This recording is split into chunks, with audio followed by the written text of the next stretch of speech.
بسم اللہ الرحمن الرحیم۔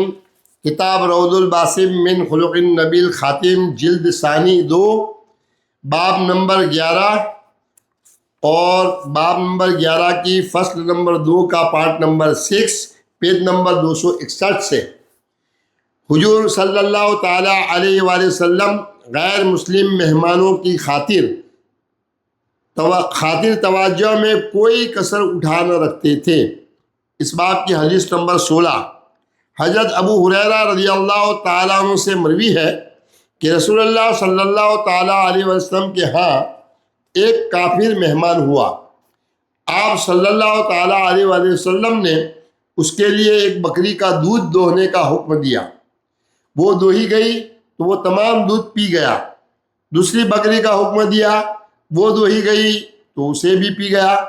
پھر ایک اور دوہی گئی تو اسے بھی پی گیا، یہاں تک کہ 7 بکریوں کا دودھ پی گیا۔ دوسری صبح وہ اسلام لے آیا۔ حضور نبی اکرم صلی اللہ تعالیٰ علیہ وسلم نے اس کے لیے بکری دوہنے کا حکم دیا تو اس نے دودھ پی لیا۔ پھر دوسری بکری دوہنے کا حکم دیا، وہ دوہی گئی تو وہ اس کا سارا دودھ نہ پی سکا۔ رسول اللہ صلی اللہ تعالیٰ علیہ وسلم نے فرمایا، مومن ایک آنت میں پیتا ہے اور کافر 7 آنتوں میں پیتا ہے۔ اس حدیث کو امام مسلم اور ترمذی نے روایت کیا ہے۔ مذکورہ الفاظ ترمذی کے ہیں۔ حدیث نمبر 17۔ حضرت ابو بصرہ غفاری رضی اللہ تعالیٰ عنہ سے مروی ہے کہ ایک مرتبہ میں قبول اسلام سے پہلے ہجرت کر کے نبی اکرم صلی اللہ تعالیٰ علیہ وسلم کی خدمت میں حاضر ہوا۔ آپ صلی اللہ تعالیٰ علیہ وآلہ وسلم نے ایک بکری کا دودھ دو کر مجھے دیا، جسے نبی اکرم صلی اللہ تعالیٰ وسلم نے اپنے اہل خانہ کے لیے دوہتے تھے۔ میں نے اسے پی لیا اور صبح ہوتے ہی اسلام قبول کر لیا۔ حضور نبی اکرم صلی اللہ تعالیٰ علیہ وسلم کے اہل خانہ آپس میں باتیں کرنے لگے کہ ہمیں کل کی طرح آج بھی بھوکا رہ کر گزارا کرنا پڑے گا۔ چنانچہ حضور صلی اللہ تعالیٰ علیہ وآلہ وسلم نے آج پھر مجھے دودھ عطا فرمایا۔ میں نے خوب پیا اور سیراب ہو گیا۔ حضور صلی اللہ علیہ وسلم نے مجھ سے پوچھا، کیا تم سیراب ہو گئے؟ میں نے عرض کیا، یا رسول اللہ، آج میں اس طرح سیراب ہوا ہوں کہ اس سے پہلے کبھی اس طرح سیراب ہوا نہ پیٹ بھرا۔ حضور صلی اللہ تعالیٰ علیہ وسلم نے فرمایا، کافر 7 آنتوں میں کھاتا ہے اور مومن 1 آنت میں کھاتا ہے۔ اسے امام احمد نے روایت کیا ہے۔ امام حیثمی نے فرمایا ہے، اسے امام احمد نے رجال صحیح روایت کیا ہے۔ حدیث نمبر 18۔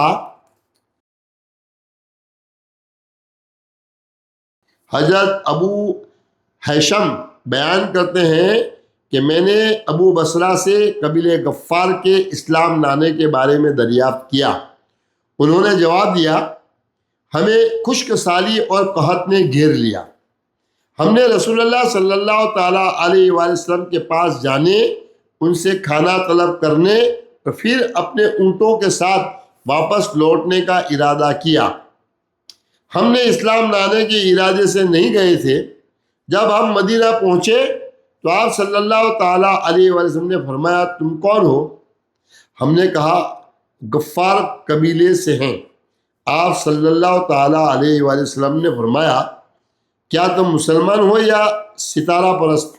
ہم نے کہا، نہیں، ہم ستارہ پرست ہیں۔ ہم نے ایک دن وہیں گزارا۔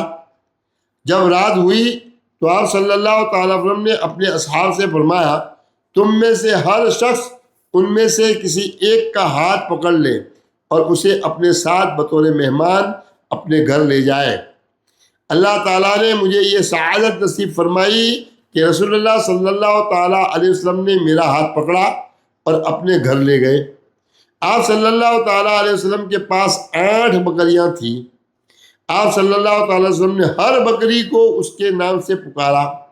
آپ صلی اللہ تعالیٰ علیہ وسلم نے اپنی خادمہ موہبہ کو ایک بکری لانے کا حکم فرمایا تو وہ آپ صلی اللہ تعالیٰ علیہ وسلم کے پاس آ گئی۔ آپ صلی اللہ علیہ وسلم نے اس کا دودھ دوہا اور مجھے پلایا۔ مجھے ایسا لگا جیسے میں نے کچھ پیا ہی نہ ہو۔ پھر آپ صلی اللہ تعالیٰ علیہ وسلم نے دوسری بکری کو بلایا۔ یوں ایک ایک کر کے آپ صلی اللہ تعالیٰ علیہ وسلم نے 7 بکریوں کا دودھ دہا۔ 8ویں بکری کو میں نے حفظ ما تقدم کے طور پر چھوڑ دیا۔ موہبہ کو بہت غصہ آیا، ایسا غصے میں پہلے کبھی نہیں دیکھا تھا، اور مجھ سے انتہائی نفرت کرنے لگی۔ ایسی نفرت میں نے پہلے کبھی نہیں دیکھی تھی۔ البتہ یہ سب کچھ رسول اللہ صلی اللہ تعالی وسلم کے سامنے نہیں ہوا۔ پھر رسول اللہ صلی اللہ تعالی وسلم نے محبہ کو بلایا اور فرمایا، اے محبہ، اس شخص کو میرے گھر میں ایک کمرے میں ٹھہرا دو اور اس پر کوئی پابندی نہ لگانا، یعنی کمرے کا دروازہ بند نہ کرنا، کیونکہ اس نے کھانا زیادہ کھا لیا ہے۔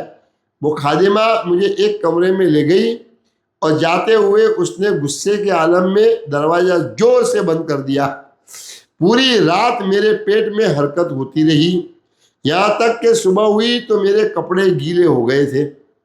رسول اللہ صلی اللہ تعالیٰ علیہ وسلم نے پانی منگوایا اور مجھے نہلایا اور اپنی چادر مجھے اڑا دی۔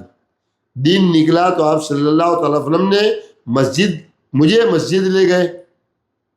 میں نے دیکھا کہ میرے ساتھی آپ صلی اللہ تعالیٰ وسلم کی پیروی اختیار کرتے ہوئے اسلام قبول کر چکے ہیں، سو میں نے بھی اسلام قبول کیا۔ جب دوبارہ رات ہوئی تو رسول اللہ صلی اللہ تعالیٰ علیہ وسلم نے اپنے اصحاب کو پھر حکم دیا کہ ہر شخص ان میں سے کسی ایک کا ہاتھ پکڑ کر اسے رات گزارنے کے لیے اپنے گھر لے جائے۔ رسول اللہ صلی اللہ تعالیٰ علیہ وسلم نے میرا ہاتھ پکڑا اور مجھے اپنے ہمراہ کاشانِ اقدس میں لے گئے۔ پھر آپ صلی اللہ تعالیٰ علیہ وسلم نے محبہ کو بلایا اور فرمایا، فلاں بکری لاؤ۔ آپ صلی اللہ تعالیٰ وسلم نے اسے دہا۔ میں نے اس کا آدھا دودھ بھی نہیں پیا تھا کہ سیر ہو گیا۔ آپ صلی اللہ تعالیٰ علیہ وسلم نے فرمایا، اے ابو بصیر، کافر 7 آنتوں میں کھاتا ہے اور مومن 1 آنت میں کھاتا ہے۔ اس حدیث کو ابن اسحاق الحربی اور ابن عبد الحکم ورشی نے روایت کیا ہے۔ حدیث نمبر 19۔ حضرت میمونہ بنت حارث بیان کرتی ہیں، لوگوں کو قحط نے آ لیا۔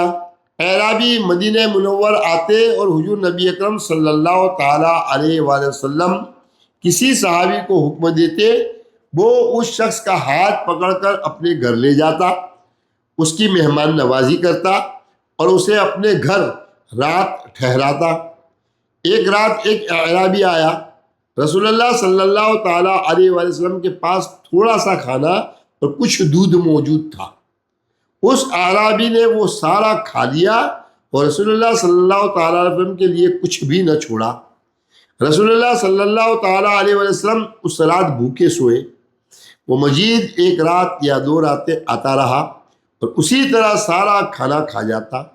میں نے رسول اللہ صلی اللہ تعالیٰ علیہ وسلم عرض کیا، اللہ تعالیٰ اس اعرابی کو برکت عطا نہ فرمائے، وہ رسول اللہ صلی اللہ تعالیٰ وسلم کا سارا کھانا کھا گیا اور آپ کو بھوکا چھوڑ گیا۔ پھر وہ 1 رات آیا تو اس نے تھوڑا سا کھانا کھایا اور تھوڑا سا دودھ پیا۔ میں نے رسول اللہ صلی اللہ تعالیٰ علیہ وسلم سے اس بارے میں پوچھا۔ آپ صلی اللہ تعالیٰ علیہ وسلم نے فرمایا، وہ رات کو آیا تھا اور اس نے اسلام قبول کر لیا ہے۔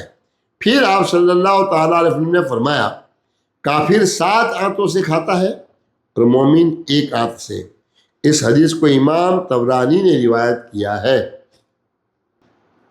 11ویں باب کی فصل 2، حضور صلی اللہ تعالیٰ علیہ وآلہ وسلم کا غیر مسلموں کے ساتھ بھلائی اور حسن معاملہ کا حکم۔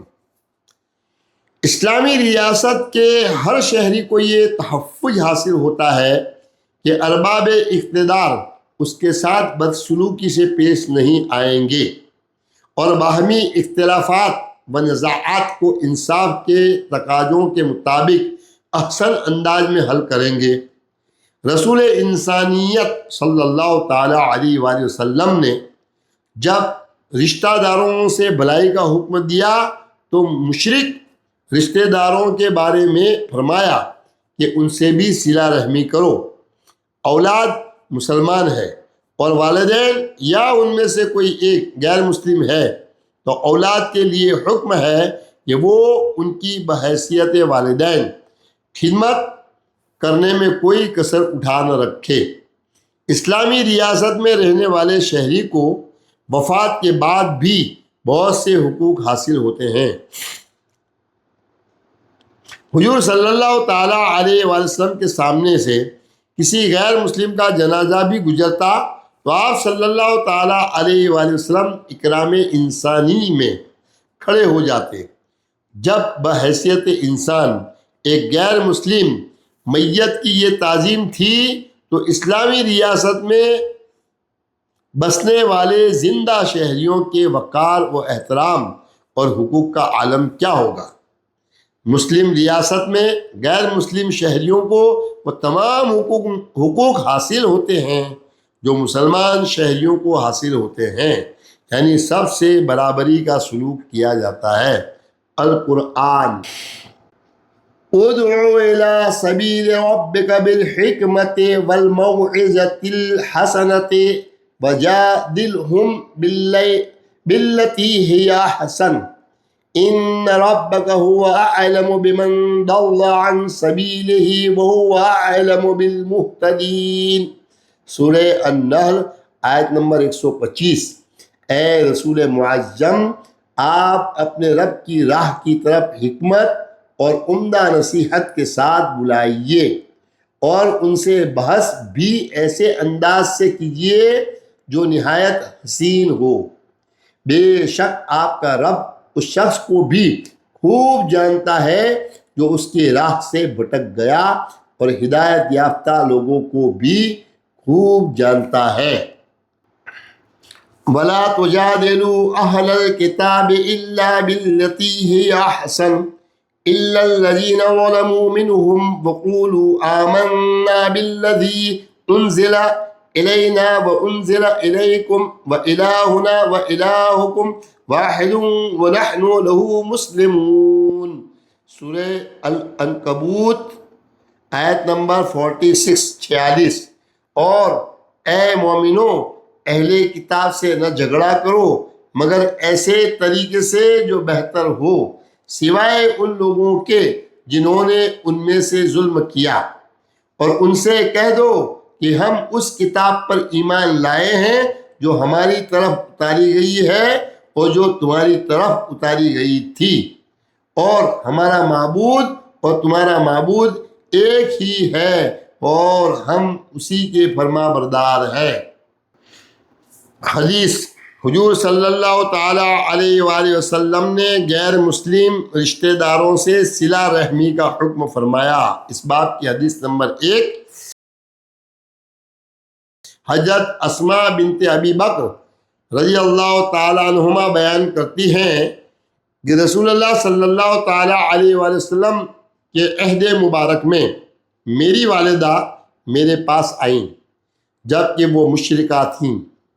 میں نے رسول اللہ صلی اللہ تعالیٰ علیہ وآلہ وسلم سے اس بارے میں فتویٰ پوچھا اور عرض کیا، وہ اسلام کی طرف راغب ہیں یا مجھ سے کچھ چاہتی ہیں، تو کیا میں اپنی والدہ سے صلہ رحمی کروں؟ آپ صلی اللہ تعالیٰ علیہ وسلم نے فرمایا، ہاں، اپنی والدہ سے صلہ رحمی کرو۔ یہ حدیث متفق علیہ ہے۔ 2، حضور صلی اللہ تعالیٰ علیہ وآلہ وسلم نے غیر مسلم کے جنازے کا احترام کیا۔ حضرت جابر بن عبداللہ رضی اللہ تعالیٰ عنہما نے فرمایا، ہمارے پاس ایک جنازہ گزرا تو حضور نبی اکرم صلی اللہ تعالیٰ علیہ وآلہ وسلم کھڑے ہو گئے اور آپ کے ساتھ ہم بھی کھڑے ہو گئے۔ ہم عرض گزار ہوئے، یا رسول اللہ، یہ تو کسی یہودی کا جنازہ ہے۔ آپ صلی اللہ تعالیٰ علیہ وآلہ وسلم نے فرمایا، جب تم جنازہ دیکھو تو کھڑے ہو جایا کرو، خواہ مرنے والے کا تعلق کسی بھی مذہب سے ہو۔ یہ حدیث متفق علیہ ہے۔ حدیث نمبر 3، حضرت عبد الرحمن بن ابی لیلہ رضی اللہ تعالیٰ عنہ سے روایت ہے کہ حضرت سہیل بن حنیف اور حضرت قیس بن سعد رضی اللہ تعالیٰ عنہما قادسیہ میں بیٹھے ہوئے تھے۔ کہ ان کے پاس سے ایک جنازہ گزرا، دونوں کھڑے ہو گئے۔ ان سے کہا گیا کہ یہ تو یہاں کے کافر ذمی شخص کا جنازہ ہے۔ دونوں نے فرمایا ایک مرتبہ حضور نبی اکرم صلی اللہ تعالیٰ علیہ وآلہ وسلم کے پاس سے جنازہ گزرا تو آپ صلی اللہ تعالیٰ علیہ وآلہ وسلم کھڑے ہو گئے۔ عرض کیا گیا یہ تو یہودی کا جنازہ ہے۔ آپ صلی اللہ تعالیٰ علیہ وسلم نے فرمایا کیا یہ انسانی جان نہیں ہے؟ یہ حدیث متفق علیہ ہے۔ 3، حضور صلی اللہ تعالیٰ علیہ وآلہ وسلم نے غیر مسلم شہریوں سے سالانہ زر حفاظت کی وصولی میں سختی کرنے سے منع فرمایا۔ حدیث نمبر 4، حضرت ہشام بن حکیم بن حزام رضی اللہ تعالیٰ عنہ بیان کرتے ہیں کہ وہ ملک شام میں کچھ لوگوں کے پاس سے گزرے جنہیں دھوپ میں کھڑا کیا گیا تھا اور ان کے سروں پر روغن زیتون بہایا جا رہا تھا۔ انہوں نے پوچھا ان کو یہ سزا کیوں مل رہی ہے؟ بتایا گیا انہیں سیکیورٹی ٹیکس نہ دینے کی وجہ سے یہ سزا دی جا رہی ہے۔ حضرت حکیم بن حزام رضی اللہ تعالیٰ نے فرمایا میں نے رسول اللہ صلی اللہ تعالیٰ علیہ وآلہ وسلم کو یہ فرماتے ہوئے سنا ہے کہ اللہ تعالیٰ آخرت میں ان لوگوں کو عذاب دے گا جو دنیا میں لوگوں کو عذاب دیتے ہیں۔ اسے امام مسلم، احمد، ابو داود اور نسائی نے روایت کیا ہے۔ حدیث نمبر 5، ایک روایت میں ہے عروہ بن زبیر بیان کرتے ہیں کہ حضرت ہشام بن حکیم رضی اللہ تعالیٰ عنہ نے دیکھا کہ حمص کے حاکم نے کچھ نبتیوں یعنی عراق کی ایک قوم کو سالانہ زر حفاظت کی ادائیگی کے لیے دھوپ میں کھڑا کر رکھا ہے۔ پوچھا یہ کیا ستم ہے؟ میں نے رسول اللہ صلی اللہ تعالیٰ علیہ وسلم کو یہ فرماتے ہوئے سنا ہے کہ اللہ تعالیٰ ان لوگوں کو عذاب دے گا جو دنیا میں لوگوں کو عذاب دیتے ہیں۔ اسے امام مسلم، احمد، ابو داود اور نسائی نے روایت کیا ہے۔ آثار و اقوال 1، حضرت زبیر بن نفیر رضی اللہ تعالیٰ عنہ بیان کرتے ہیں کہ ایک مرتبہ حضرت عمر بن خطاب رضی اللہ تعالیٰ عنہ کی خدمت میں بہت سارا مال پیش کیا گیا۔ ابو عبید فرماتے ہیں کہ میرے خیال میں یہ سالانہ زر حفاظت کا مال تھا۔ حضرت عمر رضی اللہ تعالیٰ عنہ نے فرمایا میرا خیال ہے کہ تم نے بہت سے لوگوں کو ہلاک کر دیا ہے۔ انہوں نے عرض کیا نہیں، بخدا ہم نے لوگوں کی ضرورتوں سے زائد اور حق کے ساتھ مال دیا ہے۔ حضرت عمر رضی اللہ تعالیٰ عنہ نے فرمایا کیا واقعی بغیر سختی اور زیادتی کے؟ انہوں نے عرض کیا جی ہاں۔ آپ رضی اللہ تعالیٰ عنہ نے فرمایا تمام تعریفیں اللہ تعالیٰ کے لیے ہیں جس نے ظلم و زیادتی نہ میرے ہاتھ میں رکھی ہے اور نہ ہی میری حکومت میں۔ اسے امام عبید القاسم بن سلام نے روایت کیا ہے اور امام ابن قدامہ نے المغنی میں بیان کیا ہے۔ قول نمبر 2، امام ابن حمام فتح القدیر میں لکھتے ہیں کسی غیر مسلم کی غیبت کرنا اسی طرح غیر قانونی ہے جیسے کسی مسلمان کی چغل خوری کرنا غیر قانونی ہے۔ قول نمبر 3، الدر المختار میں یہ اصول بیان ہوا ہے کہ غیر مسلم کو اذیت سے محفوظ رکھنا واجب ہے اور اس کی غیبت کرنا بھی اسی طرح حرام ہے جس طرح مسلمان کی غیبت کرنا۔ قول نمبر 4، علامہ ابن عابدین شامی غیر مسلم شہریوں کے حقوق کے بارے میں لکھتے ہیں عقد ذمہ کی وجہ سے غیر مسلم کے وہی حقوق لازم ہیں جو ہمارے ہیں۔ جب مسلمان کی غیبت حرام ہے تو غیر مسلم کی غیبت بھی حرام ہے، بلکہ علماء نے کہا ہے کہ غیر مسلم شہریوں پر ظلم کرنا مسلمان کے مقابلے میں زیادہ سخت گناہ ہے۔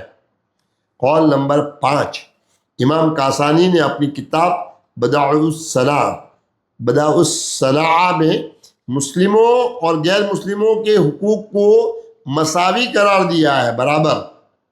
غیر مسلم شہریوں کو وہی حقوق حاصل ہیں جو ہم مسلمانوں کو حاصل ہیں، اور ان کی وہی ذمہ داریاں ہیں جو ہماری ہیں۔ قول نمبر 6، غیر مسلم شہریوں کے حقوق کے بارے میں مالکی فقیہ امام صحاب الدین قرافی اپنی کتاب الفروق میں بیان کرتے ہیں، غیر مسلم شہری کا معاہدہ ہم پر ان کے حقوق ثابت کرتا ہے، کیونکہ وہ ہمارے پڑوس میں، ہماری حفاظت میں، ہمارے ذمے میں، اور اللہ اور اس کے رسول صلی اللہ تعالیٰ علیہ وآلہ وسلم اور دین اسلام کی امان میں رہتے ہیں۔ لہٰذا جس نے ان پر زیادتی کی، چاہے بری بات سے یا غیبت کے ذریعے، اس نے اللہ تعالیٰ اور اس کے رسول صلی اللہ تعالیٰ علیہ وآلہ وسلم اور دین اسلام کی ضمانت کو ضائع کیا، یعنی حق اور فرض ادا نہ کیا اور گناہ کا مرتکب ہوا۔ فصل 3، حضور صلی اللہ تعالیٰ علیہ وآلہ وسلم کا غیر مسلموں کے ساتھ نرمی اور صبر و تحمل سے پیش آنے کا حکم۔ صبر و تحمل، شگفتی و بشاشت اور نرمی و ملاطفت ایک مرد مسلمان کی وہ خصوصیات ہیں جس نے اسے قرون اولیٰ میں فاتح عالم بنایا۔ غیر مسلموں کا سابقہ جب مسلمانوں سے پڑھا اور وہ ایک دوسرے کے قریب ہوئے تو انہیں معلوم ہوا کہ ملت اسلامیہ کا ہر فرد تعصب، منافرت اور بین الانسانی امتیاز اور برتاؤ کے معاملے میں انتہائی وسیع الذہن اور کشادہ قلب ہیں۔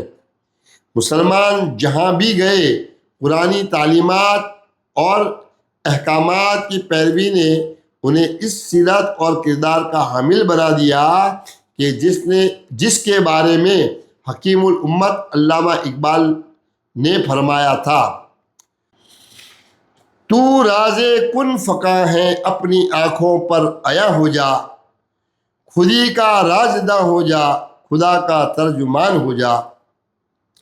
ہوس نے کر دیا ہے ٹکڑے ٹکڑے نوع انسان کو، اخوت کا بیاں ہو جا، محبت کی زباں ہو جا۔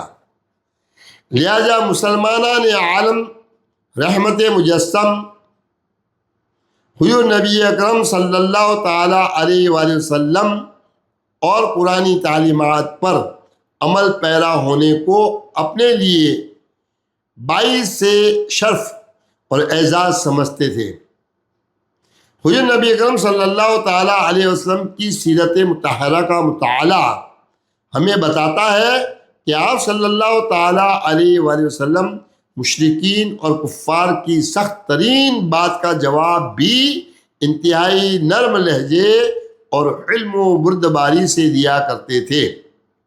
بدترین اور جارح ترین اسلام مخالف دشمنوں کے ساتھ بھی آپ صلی اللہ تعالیٰ علیہ وسلم کا رویہ ہمیشہ مشفقانہ رہا۔ غیر مسلموں سے آپ صلی اللہ تعالیٰ علیہ وآلہ وسلم کے حسن سلوک، خوش خلقی، حسن معاملہ اور نرمی کے مثبت اور دور رس نتائج برآمد ہوئے۔ حدیث 1، حضرت عائشہ صدیقہ رضی اللہ تعالیٰ عنہ بیان کرتی ہیں کہ کچھ یہودیوں نے حضور نبی اکرم صلی اللہ تعالیٰ علیہ وآلہ وسلم سے اندر آنے کی اجازت طلب کی، پھر کہا السلام علیکم، معاذ اللہ، استغفر اللہ، تجھے موت آئے۔ میں نے کہا تمہارے اوپر موت ہو اور لعنت ہو۔ آپ صلی اللہ تعالیٰ نے فرمایا ایسا، بے شک اللہ تعالیٰ نرمی کرنے والا ہے اور ہر ایک معاملے میں نرمی کو پسند کرتا ہے۔ میں نے عرض گزار ہوئی یا رسول اللہ، جو انہوں نے کہا وہ آپ نے نہیں سنا؟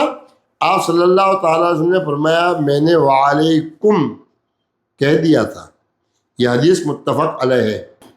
ایک روایت میں حضرت انس بن مالک رضی اللہ تعالیٰ عنہ بیان کرتے ہیں کہ ایک یہودی نے رسول اللہ صلی اللہ تعالیٰ علیہ وسلم کے پاس سے گزرتے ہوئے کہا السلام علیکم، نے تجھ پر معاذ اللہ موت ہو۔ رسول اللہ صلی اللہ تعالی علیہ وسلم نے جواباً فرمایا وعلیک، اور تم پر بھی۔ پھر رسول اللہ صلی اللہ تعالی علیہ وسلم نے صحابہ کرام رضی اللہ تعالیٰ عنہ سے دریافت فرمایا کیا تم جانتے ہو کہ یہ کیا کہتا ہے؟ اس نے کہا ہے تجھ پر موت ہو۔ لوگ عرض گزار ہوئے یا رسول اللہ اس گستاخی پر ہم اسے قتل نہ کر دیں؟ آپ صلی اللہ تعالیٰ علیہ وسلم نے فرمایا نہیں، بلکہ جب اہل کتاب تمہیں سلام کیا کریں تو تم بھی انہیں وعلیکم کہہ دیا کرو۔ یہ حدیث متفق علیہ ہے۔ حدیث نمبر 3، حضرت ابو ذر غفاری رضی اللہ تعالیٰ عنہ بیان کرتے ہیں کہ حضور نبی اکرم صلی اللہ تعالیٰ علیہ وآلہ وسلم نے فرمایا تم عنقریب مصر فتح کرو گے۔ یہ وہ سرزمین ہے جہاں کی کرنسی کا نام قیراط ہوگا۔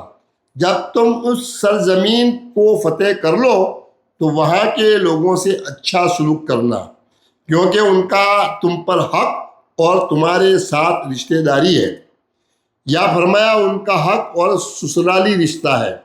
اس حدیث کو امام مسلم، احمد ابن حبان نے روایت کیا۔ پارٹ نمبر 56 278 پیج پر مکمل ہوا۔ السلام علیکم ورحمۃ اللہ۔